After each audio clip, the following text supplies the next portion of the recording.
Hello, my name is Dawid Minnaar. I've been a professional actor in South Africa for 43 years, and I'm looking forward to narrating your next Solid Gold audiobook.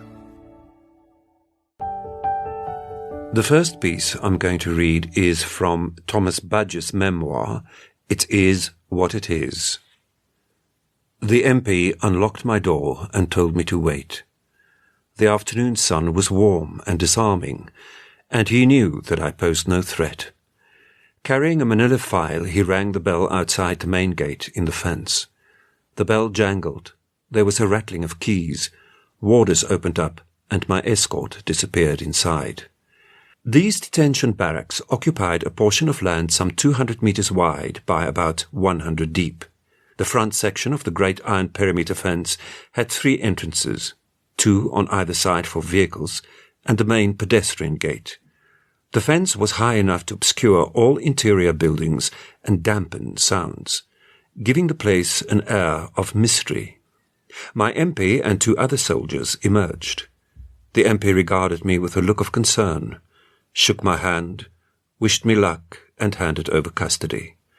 With a clank, a young guard closed and locked the heavy door behind us, effectively sealing my fate and banishing me from the outside world for a long, long time to come. I was still too numb to react, other than to register every unfamiliar and life-changing detail. I did what they asked with suspicion and caution. A bizarre rite of passage into adulthood. Initiation by means of unknown trials. Next, I'm going to read a poem from Ben Okri's An African Elegy. We are the miracles that God made to taste the bitter fruit of time. We are precious, and one day our suffering will turn into the wonders of the earth. There are things that burn me now, which turn golden when I am happy. Do you see the mystery of our pain? That we bear poverty, and are able to sing and dream sweet things, and that we never curse the air when it is warm, or the fruit when it tastes so good, or the lights that bounce gently on the waters. We bless things even in our pain. We bless them in silence. That is why our music is so sweet. It makes the air remember. There are secret miracles at work that only time will bring forth. I too have heard the dead singing, and they tell me that this life is good. They tell me to live it gently, with fire, and always with hope. There is wonder here, and there is surprise. In everything the unseen moves. The ocean is full of songs. The sky is not an enemy. Destiny is our friend. The last piece I'm going to read is from Damon Galgid's The Quarry. He stood at the edge, looking down. There was a pyramid of rocks. Nothing else could be seen, but there was a stench on the air, and flies were thickly clustered like grapes. What is it? I don't know what it is. Let's go. He stood there. The shadow had reached the top of the quarry, and the sky was cooling now. Small climbed down into the hole. He stood there, helpless and looking. Then he reached out and took a stone from the pile and dropped it down heavily behind him.